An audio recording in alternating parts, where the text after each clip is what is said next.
ஔவையார் பாகம் 1 அத்தியாயம் 53. ஒவ்வொரு கிராமமாக சூறையாடி கொண்டு நெருப்பு வைத்துக்கொண்டு ஒரு கல்லும் நிற்க ஒட்டாது எல்லாவற்றையும் இடித்து தரைமட்டமாக்கிவிட்டு சோழப்படை மதுரையை நோக்கி முன்னேறியது. பாண்டிய மன்னன் அங்கு இல்லை. போர் செய்ய ஆண்களும் இல்லை. மதுரையை தாண்டி சேர தேசத்திற்கு போகும் மலைப்பாதை காடுகளில் பாண்டியன் ஒளிந்து கிடக்கிறான் என்று தகவல் வர சோழப்படை அங்கே போயிற்று. எங்கு போனாலும் பூமியில் எந்த மூலையில் இருந்தாலும் உன்னை கொல்லாமல் நான் தஞ்சைக்கு திரும்ப மாட்டேன் என்று ஆதித்த கரிகாலன் மதுரை வாசலில் சபதம் செய்தான். அதன்படியே காடுகளில் வீரபாண்டியனை தேட உத்தரவிட்டான். காடுகளில் உள்ள மிருகங்களால் தாக்கப்பட்டு குற்றுயிரும் குலை உயிருமாய் இருந்த வீரபாண்டியனை ஆதித்த கரிகாலன் வளைத்து பிடித்தான். தூங்கிக் கொண்டிருந்தவனை எழுப்பினான். அவன் நோய்வாய்ப்பட்டிருப்பது தெரிந்தது. ஜுரத்தில் அனத்துவது புரிந்தது. அங்கேயே சபை கூட்டி விசாரித்தான். நீதான் வீரபாண்டியனா என்று கேட்டதற்கு ஆம் என்று அவன் ஒப்புக்கொண்டான்.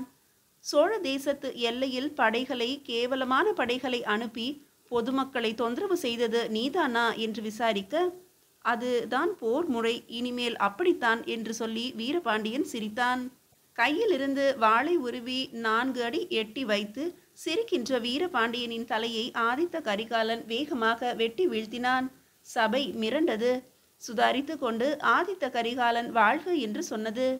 வீரபாண்டியன் தலை கொண்ட ஆதித்த கரிகாலன் வாழ்க என்று மீண்டும் கத்தியது.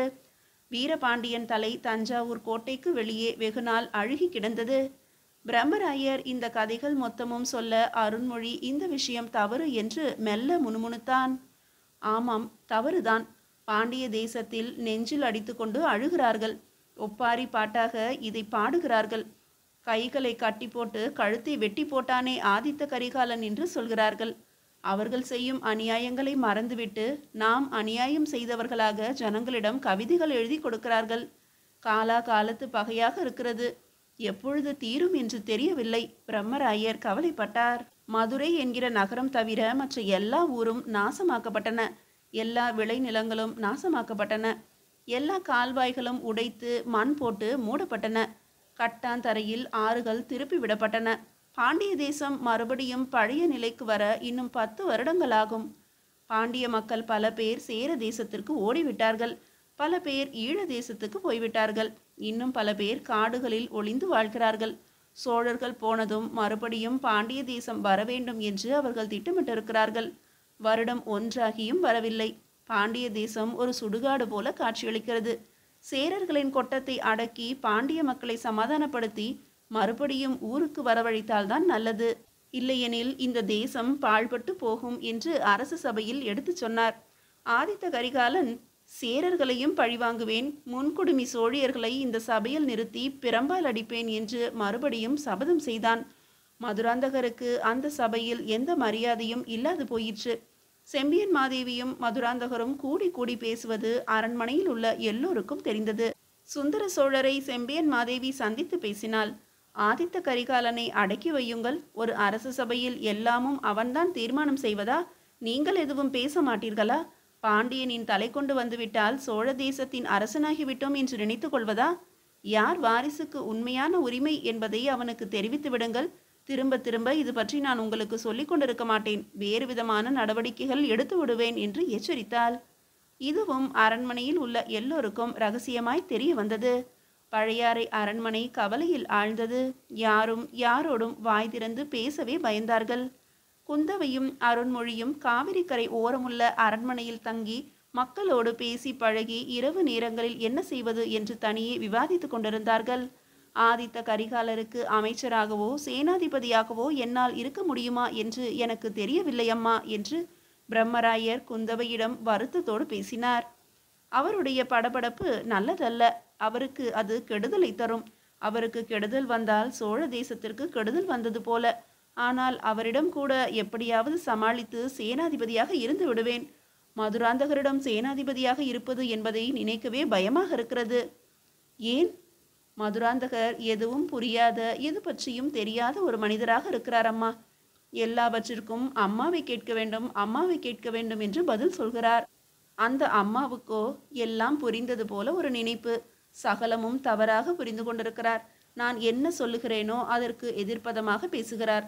சிவன் கோவிலுக்கு திருப்பணி செய்ய சிற்பிகள் வந்து பொற்காசுகள் இருந்தால் நல்லது என்கிறார்கள். அவ்வளவு தேவையில்லையே என்று நான் சொன்னதும் சட்டென்று, அதெப்படி தேவையில்லை என்று சொல்கிறீர்கள்? 1000 பொற்காசுகள் போராது, நான் 2000 தருகிறேன், நல்ல முறையில் செய்யுங்கள் என்று என் கண் முன்னே என்னை அவமானப்படுத்த 2000 பொற்காசுகளை தூக்கி கொடுக்கிறார்கள். பிறகு தாயும் மகனும் என்னை பார்த்து சிரிக்கிறார்கள். இதனால் எனக்கு ஒன்றும் அவமானமில்லை.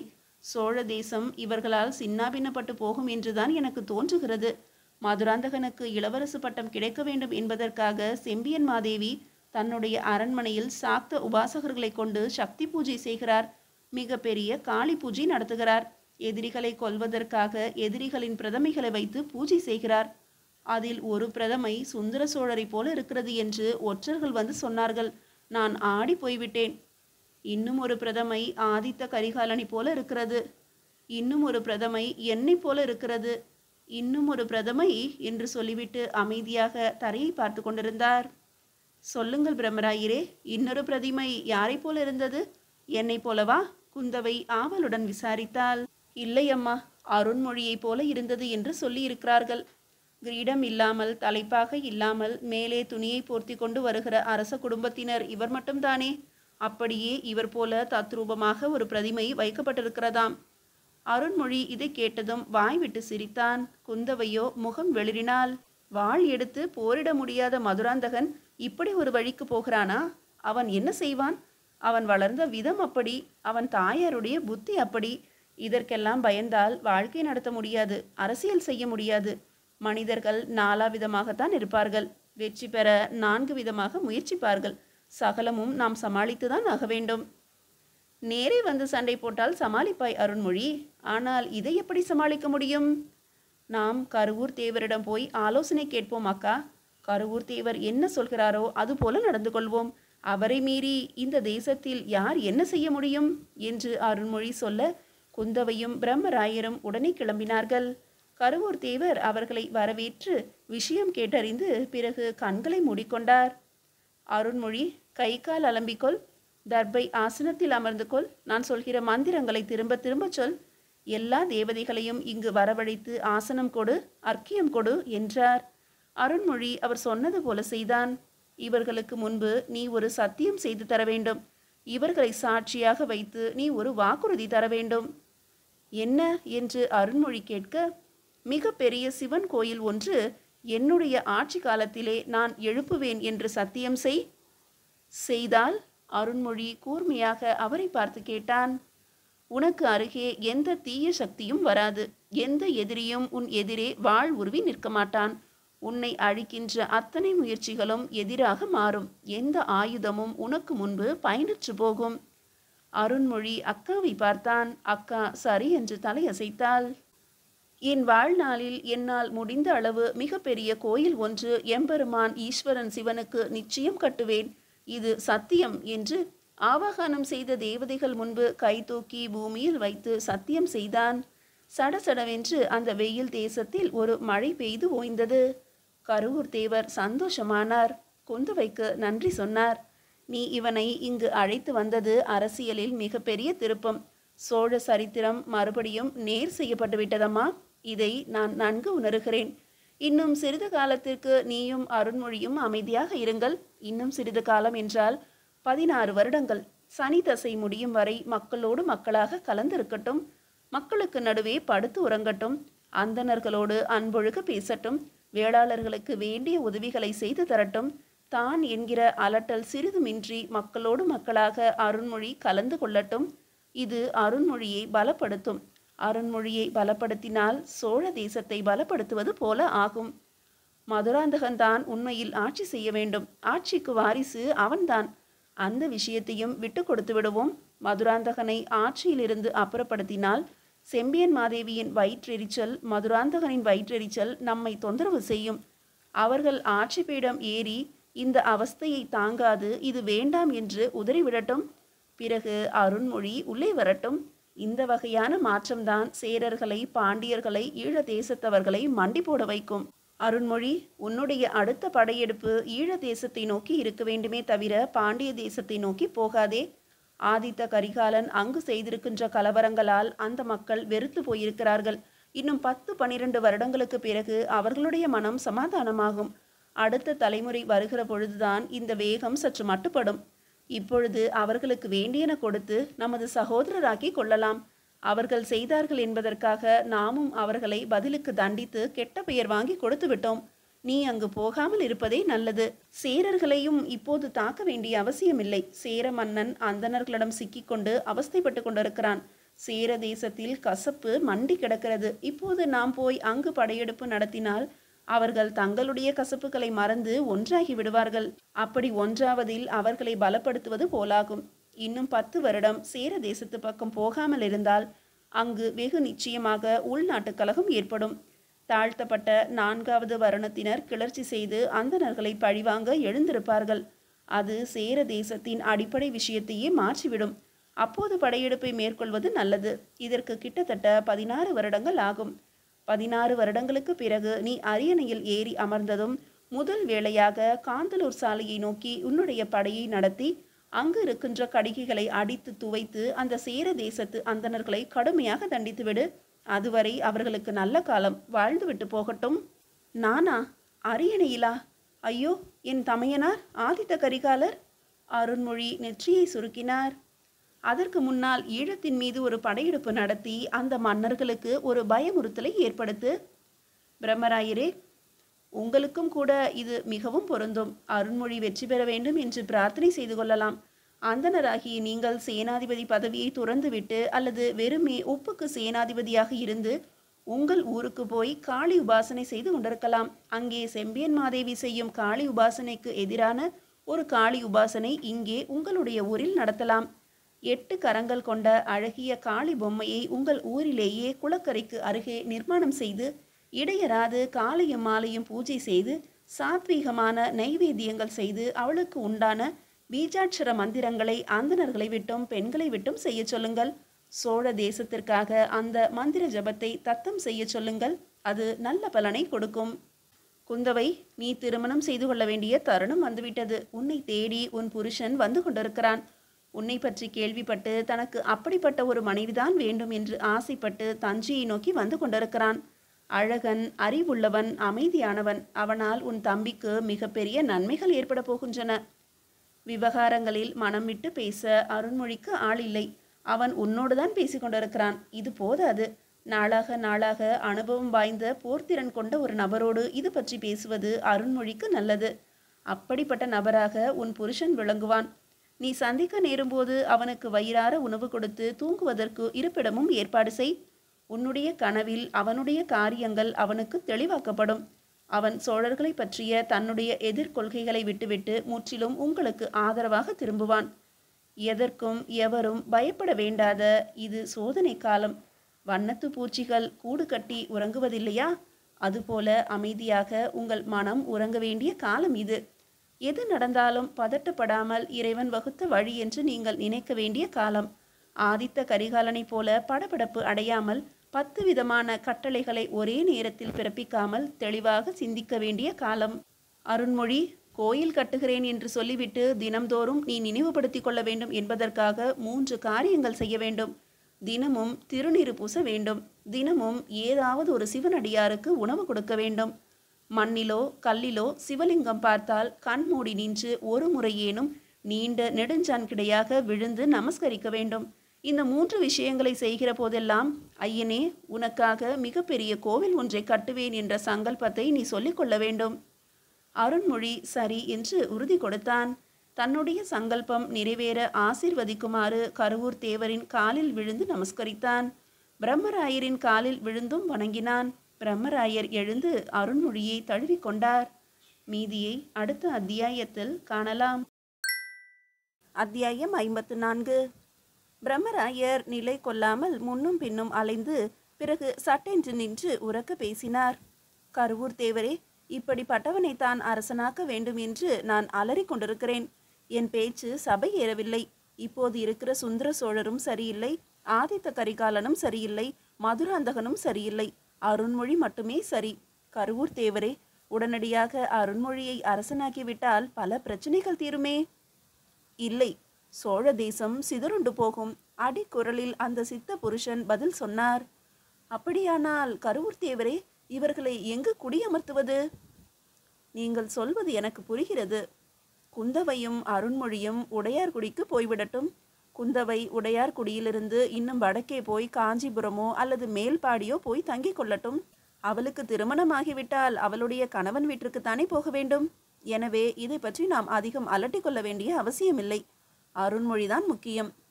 உடையார்குடி ஒரு நல்ல இடம். அங்குள்ள மக்கள் சோழ தேசத்தின் விசுவாசிகள். வடக்கே ஒரு நாள் பயணம், நடுநாடு போய்விடலாம். அருண்மொழியைப் போல அரசியல் முக்கியத்துவம் வாய்ந்த இளைஞனுக்கு உடையார்குடி ஒரு சரியான பிரதேசம். ஏரி பாசனத்தால் மக்கள் வாழ்க்கை செழிப்பாக இருக்கிறது. அங்கு சந்தோஷமாகவே இருக்கிறார்கள். அந்த சந்தோஷத்திற்கு நடுவே வாழ்க்கையை அருண்மொழி நன்கு அனுபவிக்கட்டும். பழைய அறையில் என்ன நடக்கிறது என்பதை நீங்கள் அவ்வப்போது தூதுவர்கள் மூலம் சொல்லி அனுப்புங்கள். ஒரு நல்ல ஒற்றர் படையை நீங்கள் தயார் செய்து கொள்ளுங்கள். அமன்குடியிலிருந்து பழைய அறைக்கு தினம் போய்விட்டு வாருங்கள். இங்கு 2 நாட்களுக்கு ஒரு முறை வந்து போனால் போதுமானது. பழைய அறையில் ஆட்சி செய்ய, அவர்களுக்கு உதவி செய்ய பல பேர் இருக்கிறார்கள். உங்களின் முக்கியத்துவம் சற்று மட்டாக போகும் காலம் இது. நீங்கள் தாராளமாக உங்கள் ஜப தபங்களில் ஈடுபாடு கொள்ளலாம். பிரம்மராயரே, எப்படி ரகசியமாக வந்தீர்களோ அப்படியே ரகசியமாக போய் வாருங்கள். கருவூர் தேவர் விடை கொடுத்தார். குந்தவையும் அருண்மொழியும் பிரம்மராயரும் வீட்டை விட்டு வெளியே போகும்போது அவர்களை உற்று பார்த்தார். இன்னும் சில தினங்களில் மோசமான நிகழ்ச்சிகள் ஏதேனும் நடக்கலாம். அதற்கு மனதை தயாராக்கி கொள்ளுங்கள். பதட்டமில்லாமல் இருக்க ஒவ்வொரு வினாடியும் பழகுங்கள். அப்பாவிற்கு ஏதும் ஆபத்து வருமா? வரலாம், கருவூர் தேவர் மெல்ல சொன்னார். அவர்கள் மூவரும் குதிரை ஏறி மௌனமாக பழையாறை நோக்கி புறப்பட்டார்கள். மறுநாள் பிற்பகலில் உடையார்குடி நோக்கி தங்களுடைய உடைமைகளுடன் அருண்மொழியும் குந்தவையும் நகர்ந்தார்கள். உடையார்குடி சிவன் கோயிலில் ஒரு பிரார்த்தனை இருக்கிறது என்று குந்தவை சொல்ல, அக்காவிற்கு துணையாக போவதாக அருண்மொழி சொன்னான். அரச குடும்பத்தினர் யாரும் நம்பவில்லை. ஆனால் சந்தோஷப்பட்டார்கள். செம்பியன் மாதேவியின் அரண்மனை பூஜை மணி ஓசை கேட்டுக்கொண்டே இருந்தது. மந்திர சப்தங்கள் ஒலித்து கொண்டே இருந்தன. பூரணாகுதி நடந்து முடிந்ததும் ஒரு துணி மூட்டை அவளிடம் கொடுக்கப்பட்டது. துணி மூட்டையில் பல வேர்கள் இருக்கின்றன. அந்த வேர்களுள் பல சக்திகள் அமைந்திருக்கின்றன. நீங்கள் யாரை நோக்கி ஏவ வேண்டுமோ அவர் பெயரை சொல்லி இந்த துணி மூட்டையை பிரித்தால் போதும். க்ஷண நேரத்தில் இதில் உள்ள சக்திகள் நீங்கள் தாக்க சொன்னவரை தாக்கிவிட்டு வரும். அவர் வலிவு மிகுந்தவராக இருந்தால் அவருக்கு பல்வேறு விதமான மயக்கமான நிலையை கொடுத்து அவரை உலர வைத்து மடங்க வைத்துவிடும். சம்பந்தப்பட்டவரை உச்சியிலிருந்து கீழே தள்ளியோ ஆற்றில் தள்ளியோ அல்லது சரியான இடத்தில் இடறவிட்டோ பழி தீர்த்துவிடும். சிறிதளவு ரத்தம் சிந்தினால் கூட போதும். அந்த இரத்தத்தை உறிஞ்சி கொண்டு அவர்களுக்குள் நோயை கொண்டு வந்துவிடும். சித்தபிரமை ஏற்படுத்தப்படும். எப்படியாவது எங்கேயாவது இடித்து கொண்டு அவன் சிறிதளவு ரத்தம் சிந்த வேண்டும் என்பதே நமக்கு முக்கிய நோக்கம். அப்படி ரத்தம் சிந்த வைக்க ஒரு சக்தி ஏற்பாடு செய்யப்படுகிற போது மற்ற சக்திகள் அந்த இரத்தத்தை குடிப்பதற்கு ஆவலாக பின்தொடர்ந்து அலையும். அவர் மரணம் மிக கோரமாக இருக்கும். நிதானமாக விவரித்தபடியே சேர தேசத்து அந்தணர்களான ரவிதாசனும் பரமேஸ்வரனும் ஒரு மூட்டையை மரியாதையுடன் செம்பியன் மாதேவியிடம் கொடுக்க, செம்பியன் மாதேவி அதை வாங்கி கொண்டாள். தரையில் வைத்தாள். பிறகு அருகே உட்கார்ந்து கொண்டு கை கூப்பி மூட்டையை பிரித்தாள். என் பிள்ளைக்கு எதிராக தன்னை நிலைநிறுத்தி கொள்கின்ற ஆதித்த கரிகாலன் அடியோடு ஒழிய வேண்டும் என்று கூறிவிட்டு முடிச்சை அவிழ்த்தாள். உள்ளுக்குள் இருந்த வேர்கள் புரண்டு விழுந்தன. ஏதோ நகர்ந்து போனது போல எல்லோரும் உணர்ந்தார்கள். 6வது கோப்பை மதுவை குடிக்க முடியாமல் கீழே போட்டுவிட்டு படுக்கையில் சாய்ந்த ஆதித்த கரிகாலன் தன் மீது 6-7 பேர் ஏறி உட்கார்ந்து கொள்வதைப் போல உணர்ந்தான். யாரது என்று உதறி எழுந்தான். மறுபடியும் தரையில் விழுந்தான். ஒரு மனிதன் எதிரிகளோடு சண்டையிட்டு இறந்து போகலாம். காட்டு மிருகங்களால் சூழப்பட்டு அவைகளால் தாக்கப்பட்டும் மரணமடையலாம். நோயுற்று விழலாம்.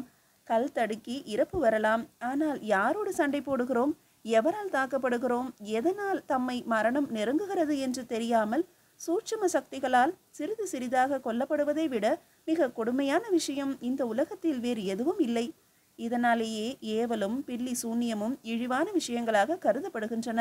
ஆண்மையற்ற பேடித்தனமாய் வர்ணிக்கப்படுகின்றன. நல்லவர்கள் இம்மாதிரியான வேலைகளை செய்ய மாட்டார்கள். மனிதர்களிலே கேவலமானவர்கள்தாம் சூட்சும சக்திகளை தங்கள் வசத்திற்கு கொண்டு வந்து இந்த சக்திகளின் மூலம் தங்களின் எதிரிகளை அழிக்க முற்படுகிறார்கள். ஆதித்த கரிகாலன் தவித்தான். முன்னும் பின்னும் அலைந்தான். படுக்கையை விட்டு வெளியே வந்தான். அவனை தொடர்ந்து பல பேர் வருவது போல ஒரு பிரமை இருந்தது. யாரோ கைகளையும் கால்களையும் பிடித்து இழுத்து இடற வைப்பது போல ஒரு நினைப்பு எழுந்தது. தப்பு மதுவின் மீதா, தன் உடம்பின் மீதா, மனோநிலையின் மீதா, அல்லது இந்த இடத்தின் மீதா என்று ஆதித்த கரிகாலன் புரியாமல் தவித்தான். யாரையேனும் உதவிக்கு கூப்பிட வேண்டும் என்று வாய் திறந்த போதும் வாய் அடைக்கப்பட்டது. தொண்டையிலிருந்து மூச்சு மட்டுமே வெளியே வந்தது. குரல் வெளியே வரவில்லை. பல முறை முயற்சி செய்தும் தொண்டையில் இருக்கின்ற நாளங்கள் அசையவில்லை. அந்த குரல் நாளங்களையும் யாரோ இறுக்கி பிடித்து கொண்டிருப்பது போல தோன்றியது. வெறும் கர் என்று அடிச்சத்தமாக ஒன்று வெளியே வந்தது. தான் குடித்த மது மிக மோசமானது, இதை இனி குடிக்கவே கூடாது என்று தீர்மானம் செய்து கொண்டான். இப்படி ஒரு நிலைமை தனக்கு வந்ததே இல்லையே. இதற்கு முன் பல முறை மது குடித்தும் இந்த ஒரு அனுபவத்தை பெற்றதே இல்லையே. ஏன் இப்படி என்று புரியாமல் தவித்தான். மூச்சு திணறியது. நல்ல காற்று வேண்டும் என்று தோன்றியது. உடம்பெல்லாம் எரிந்து பிறகு அரித்தது. வியர்வை பொங்கி துர்நாற்றம் அவனை சுற்றி வீசியது. தன் உடம்பில் இருந்து அந்த வாடை வருகிறதா அல்லது வாயிலிருந்து வருகிறதா, இந்த மாடிப்படியில் இருந்து வருகிறதா என்று தெரியாமல் தவித்தான்.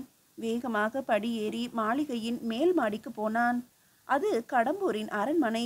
சோழ எல்லைகளை நோக்கி போய்கொண்டிருக்கும் போது ஒரு இரவு அங்கு தங்க நேர்ந்தது. தஞ்சாவூர் அரண்மனையோடு ஒப்பிடப்படும் போது இந்த கோட்டை மிகச் சிறியது. மண் சுவரால் எழுப்பப்பட்டது. அதே போல உள்ளுக்குள் இருக்கின்ற அரண்மனையும் விசாலமானது இல்லை. அவ்வப்போது பல அரசர்களால் பல்வேறு கோணங்களில் கட்டப்பட்டு விசித்திரமான உருவத்தில் இருப்பது. மனம் போனபடி பல தலைமுறையில் பல பேர் கை வைத்து கட்டியதால் இடதும் வலதுமாக திரும்பி இருந்தது. எந்த அமைப்பும் இல்லாமல் இருந்தது. மேல் மாடத்துக்கு ஏறி சில் என்று காற்று பட ஆதித்த கரிகாலன் மெல்ல சுதாரித்து கொண்டான். அரண்மனை உச்சியிலிருந்து பார்க்கும் பொழுது கோட்டை சுவரில் யாரோ 2 பேர் ஏறி நிற்பது தெரிந்தது. கோட்டைக்குள் காவலர்கள் என்று எவரையும் காணோம். அல்லது காவல் இருப்பவர்கள் முறை வைத்து தூங்க போய்விட்டார்கள் என்று தோன்றியது. ஒருவர் தூங்கினால் போதும், பட்டாளமே இரவு நேரத்தில் தூங்க போகும். தஞ்சாவூர் அரண்மனையில் இரவு காவல், பகல் காவல் என்று தெளிவான பிரிவுகள் உண்டு. காவலில் தூங்கியவருக்கு கசையடி உண்டு. ஆனால் இங்கே அடிப்பவர்களும் இல்லை, அணைப்பவர்களும் இல்லை. கொடும்பாளூர் அரண்மனை வெறும் சோம்பேறி கும்பலாக இருந்தது. இப்பொழுது மட்டும் கையில் ஒரு வில் இருந்தால், 2 அம்புகள் இருந்தால், கோட்டை ஏறி நிற்பவர்கள் 2 பேரையும் தொலைத்து விடலாம். இருட்டில் நிழலாக அந்த உருவங்கள் தெரிந்தன. சுவரில் ஒன்றன் பின் ஒன்றாக நகர்ந்தன. மிக எளிதாய் மரத்தில் தாவி அங்கிருந்து தரையில் இறங்கின. டேய், யாரது என்று ஆதித்த கரிகாலன் மறுபடியும் உரத்த கத்தினான். ஆனால் சப்தம் எழவில்லை. மதில் சுவரை பிடித்து கொண்டு எங்கே என்று பார்த்தான். தலை சுற்றியது. யாரோ தள்ளி விடுவது போல தோன்றியது. யாரோ காலை வாரி உச்சியிலிருந்து தரையில் வீச முயற்சிப்பது போல இருந்தது. வேறு யாரோ தோளில் ஏறி அமர்வது போல இருந்தது. இன்னொருவர் வயிற்றுக்குள் புகுந்து கெடுதல் பண்ணுவது போல இருந்தது. ஆதித்த கரிகாலனால் இந்த இம்சையை தாங்க முடியவில்லை. சற்றென்று அவன் இறைவனை நினைவு கூர்ந்தான். ஆதித்த கரிகாலன் இறைவனை நினைவு கூர்ந்து பல வருடங்களாகிவிட்டன. இறைவனே, தஞ்சை தளிக்குளத்தார் ஈஸ்வரனே, வந்தனம். எனக்கு ஏன் இந்த வேதனை? எனக்கு எதற்காக இந்த இம்சை? என்னை யார் என்ன செய்கிறார்கள்? மதுவின் மயக்கமா? வேறு ஏதேனும் விஷம் கலந்து விட்டார்களா? என்ன நடக்கிறது என்னை சுற்றி? இதுவரை அனுபவித்திராத ஒரு இம்சையை நான் அனுபவிக்கிறேன் இறையே, என் சிவபெருமானே என்று ஆதித்த கரிகாலன் கை கூப்பினான். சட்டென்று சகலமும் விலகியது போல ஒரு விடுதலை உணர்வு ஏற்பட்டது. காற்றின் குளுமை அதிகரித்தது. மனம் தெம்படைந்தது போல தெரிந்தது. அவன் சுற்றுமுற்றும் பார்த்தான். இப்பொழுது அவனுக்கு 20 முழ தூரத்தில் சில பேர் கும்பலாக நின்றிருந்தார்கள். அவனையே பார்த்து கொண்டிருந்தார்கள். ஒரு சிரிப்பொலி அங்கிருந்து வந்தது. ஆதித்த கரிகாலன் பயந்தான். பயத்தை துடைத்து மறுபடியும் அவர்களை உற்று பார்த்தான். அவர்கள் மீண்டும் சிரித்தார்கள். மேல் தளத்திலிருந்து கீழே இறங்கினான். அவர்கள் அவனை தாண்டி கொண்டு முன்னே போனார்கள். முன்னேயும் இருந்தார்கள், பின்னேயும் இருந்தார்கள். எங்கு திரும்பினாலும் அங்கு நின்றார்கள். ஆதித்த கரிகாலன் மாடி வளைவில் நின்று கொண்டான். என்ன செய்வது என்று யோசித்தான். எங்கேயோ ஆட்கள் நகருகிற அரவம் கேட்டது. மறுபடியும் குரல் கொடுக்க முயற்சித்தான். ஆனால் குரல் எழும்பவே இல்லை. மெல்ல தடவி இருட்டில் தரை இறங்கினான். படிகள் போய்கொண்டே இருந்தன. எந்த இடத்தில் ஏறும் பொழுதும் சில படிகளே இருந்தது போல இருந்ததோ, அங்கே இறங்கும் போது படிகள் அதிகமாக இருந்தன. எங்கே இருக்கிறோம் என்று தெரியவில்லை. ஆதித்த கரிகாலன் திணறி போனான். மறுபடியும் மூச்சு முட்டியது. துர்நாற்றம் வீசி கண்களிலும் ஒரு வலி ஏற்பட்டது. காதுகளில் ரீங்காரம் அதிகரித்தது. நெஞ்சில் பாறாங்கல்லை வைத்தது போல கனத்தது. உடம்பில் ஏதோ தவறு, மிக பெரிய தவறு, மரணம் போல வருகின்ற தவறு. ஆதித்த கரிகாலன் கைகளையும் கால்களையும் உதறி நோக்கி கொண்டான். மறுபடியும் கை கூப்ப முயற்சித்த போது அந்த கைகள் தட்டிவிடப்பட்டன. இருட்டில் கை கூப்பு பலமாக இருந்தது. எது ஏனும் பிடித்து நிற்கும்படி தோன்றியது. ஆதித்த கரிகாலன் துழாவி பார்த்தான். ஆனால் ஏதோ தட்டுப்பட்டது. மிருகத்தின் உடம்பு போல அது தோன்றியது. வேகமாக தடவ அது ஏதோ ஒரு மிருக பொம்மை என்று தோன்றியது. ஆதித்த கரிகாலன் அந்த மிருகத்தை கட்டி கொண்டான். நன்கு மேலும் கீழும் தடவி பார்க்கும் பொழுது அது ஒரு புலி, வைக்கோல் அடைக்கப்பட்ட புலி என்று தோன்றியது. உறுதியாய் பூமியில் நிற்க ஆதித்த கரிகாலன் அதை கட்டிக்கொள்ள ஒரு சாளரம் திறந்தது. சாளரத்தின் வழியே வெளியே இருக்கின்ற இருட்டு உள்ளே வந்தது.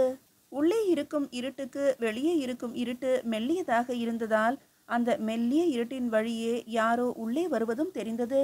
கற்கள் தட்டும் ஓசை கேட்டது. பஞ்சுகள் பற்றி கொண்டன. பஞ்சிலிருந்து பந்தம் பற்ற வைக்கப்பட்டது. ஆதித்த கரிகாலன் தனக்கு உதவிக்கு ஆள் வந்துவிட்டதாக நினைத்தான். இத்தனை நேரம் எங்கேயடா போயிருந்தீர்கள் என்று சினந்து கொண்டான். என்ன கோட்டை இது? என்ன காவல்? யார் எங்கிருக்கிறார்கள் என்று எவருக்கும் தெரியவில்லை. எல்லோருமே உறங்குகின்ற கோட்டை கொடும்பாளூர் கோட்டையாகத்தானடா இருக்கும். யார் நீ என்று அதட்ட எதிரே உள்ளவன் மௌனமாக எழுந்திருந்தான். அவன் கடம்பூர் ஆளாக தெரியவில்லை. அவன் அகலமும் உயரமும் நடுநாட்டு வீரர்களை விட அதிகம் இருந்தது. அவன் சிகை அலங்காரமும் வேறு விதமாக இருந்தது. அவன் குடுமி முன்னே தொங்கியது. ஆதித்த கரிகாலனுக்கு சரேல் என்று ஒரு பயம் கவ்வியது. சூழ்ந்து ஆதித்த கரிகாலனின் முகத்துக்கு நேரே வந்தது. அந்த ஆதித்த கரிகாலன் பயந்து போனான். வேற்று மனிதர்கள் உள்ளே புகுந்து விட்டார்களா? இந்த இடத்தில் தங்கியதே தவறா?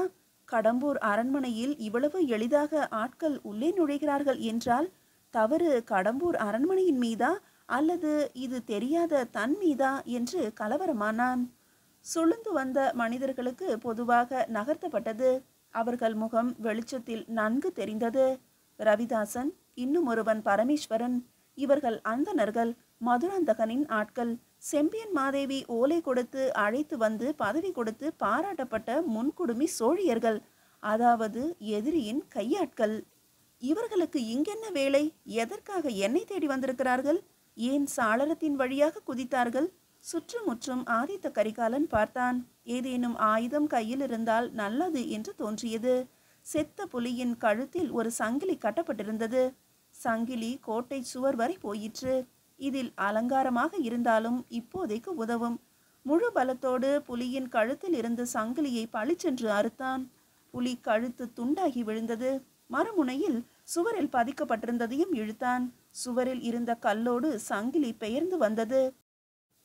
சட்டென்று எதிரே இருப்பவர்களின் மீது வீச சுளுந்து எகிரி வேறொரு பொம்மையின் மீது விழுந்தது. அவர்கள் நகர்ந்து கொண்டார்கள்.